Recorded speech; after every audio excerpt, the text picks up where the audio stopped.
Hello everyone, কেমন আছো সবাই? আশা করি সকলে ভালো আছো। আমিও ভালো আছি। লীলা রাজবংশী ভ্লগে তোমাদের আরও একবার স্বাগত জানাই। তো দেখো, সকালবেলায় উঠে পুচকিটা আমার ভাস্তি কুসুম চলে এসেছে আমাদের বাড়িতে। আমি যখনই মোবাইল বার করি তখনই ও চলে আসে আমার কাছে। তো আজকে ও যখনই দেখেছে যে আমি মোবাইলটা বের করেছি এবং ভিডিও করছি, তো ও চলে এসেছে আমার কাছে। আর আমার কাছে এসে বলছে, হ্যালো গাইস, আমার জেঠিমা আজকে চলে যাবে বাবার বাড়িতে। তো আমার বৌদি আজকে চলে যাবে বাবার বাড়িতে। কী জন্য বাবার বাড়িতে যাবে সেটা আমি তোমাদেরকে সবটাই বলবো। তো কী জন্য বৌদি ভাই আমি আসার সাথে সাথে বাপের বাড়িতে চলে গেল, সেটা জানার জন্য তোমাদেরকে এই পুরো ভিডিওটা দেখতে হবে। তো তোমরা পুরো ভিডিওটা দেখো, স্কিপ না করে। অনেকেই তোমরা বলতে পারো যে আমি আসার সাথে সাথে তারপরে কেন বৌদি ভাই চলে গেল বাবার বাড়িতে। আসলে কি বলো তো, আমাদের মধ্যে আমরা তো রাজবংশী, তো আমাদের রাজবংশীদের মধ্যে একটা নিয়ম আছে যে বিয়ের প্রথম বছর আর কি ভাদ্র মাসটা আর কি বাবার বাড়িতে থাকতে হয়। তো ওই জন্য বৌদিকে আনতে আসবে ওখান থেকে লোক, আমরা এটাকে ভাদ্র কাটানি বলি। তো আজকে বৌদিকে আনতে আসবে, যেমন ওরা আজকে আনতে আসবে তো ঠিক 1 মাস পরে আমাদের এখান থেকেও যাবে বৌদিকে আনতে। তো সে কারণে আজকে একটা আর কি ছোটো মোটো অনুষ্ঠান আছে। তো যেহেতু অনেকজন লোকজন আসবে, মোটামুটি 15-16 জনের মতন লোক আসবে, সেই জন্য আর কি একটা ছোট্ট আয়োজন করা হয়েছে। আর সে কারণে আর কি আমার বাবার বাড়িতে আসা। তো তোমরা দেখতে পেলে বৌদি ভাই উঠোনটা লেপছে আর তার সাথে বাকি কাজগুলো হচ্ছে। আর বাড়িতে যদি কোনো অনুষ্ঠান হয় তাহলে তো কাজকর্ম বেড়েই যায়। আর দেখছো কুসুম ওর বোনের সাথে কীভাবে দুষ্টুমি করছে, ওকে আদর করতে দিবি না তবুও ও আদর করবে। আসলে কি বলো তো, বোন যদি থাকে না তাহলে এরকমই হয়ে থাকে। আর যেমন আমি আমারই কথা বলছি যে আমরা তো 2 বোন, যখনই আমি আসি না কেন আমাদের 2 বোনের মধ্যে ঝগড়া হয়ে যায়। ঝগড়া হয় ঠিকই, কিন্তু একসাথে আবার হয়ে যায়।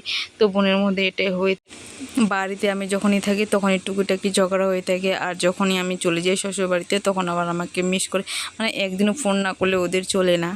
তো যাই হোক, বোনের মধ্যে আর কি ঝগড়া মিষ্টি এটা হতে থাকে। তো এই যে দেখো, তারপরে যখন বেজে গেছে 11টা তখন বসে গেছে যে বৌদি, ওরা সবাই সবজি কাটছে। আর সবজি কাটা হলে তারপর রান্নাটা চাপিয়ে দেওয়া হবে। তো যখন বেজে গেছে 12টা, তো দেখো এটা হচ্ছে কাকিমা বসে গেছে আদা রসুন বাড়তে। আর আমি যখনই ক্যামেরা করছি ও আমাকে ক্যামেরা করতে দিবি না। আর আমি তো ওরকম হার মানার মতো মেয়ে না। আমি বলছি যতক্ষণ পর্যন্ত তোমার ভিডিওটা করব না ততক্ষণ পর্যন্ত আমি মোবাইলটা নিয়ে যাব না। তো তারপরে ভিডিওটা করতে দিল। আর তারপরে এদিকে দেখো, আর এদিকে চাপিয়ে দিয়েছে এই যে ঘ্যাট আর তার সাথে ডাল। যেহেতু আমরা উনুনে রান্না করি ওই জন্য আস্তে আস্তে করে যাতে সব কিছু হয় সেটাই আর কি চলছে আস্তে আস্তে করে, কারণ গরম তো প্রচণ্ড ওই জন্য। আর এদিকে মাংসটা ধোয়া সব হয়ে গেছে আর পেঁয়াজও। আর তারপরে এই দেখো পুচকিটা, ও এখন স্প্রাইট খাবে। তো ফ্রিজে স্প্রাইট রাখা ছিল, তো ও ঘর থেকে আর কি স্প্রাইট নিয়ে আসছে। এত আস্তে আস্তে আসছে মনে হয় ডিমটা ভেঙে যাবে। আর দেখো এই যে, তো ও একটু খেলো, তারপরে ওর মাকে ও দিবে। ও যা কিছুই খাক না কেন ওর মার জন্য নিয়ে যাবেই, এত ওর মাকে ও ভালোবাসে। কোনো সময় আমিও ভাবি আমি যখন আমার পুচকিটা যখন বড় হবে ও বলবে যে আমার মা খাই, আমার খাই। কত আনন্দ লাগছে মনে বলো। একটা নিজের সন্তান যদি মায়ের কেয়ার করে, যদি মায়ের জন্য কিছু চায় তাহলে কত না আনন্দ লাগে।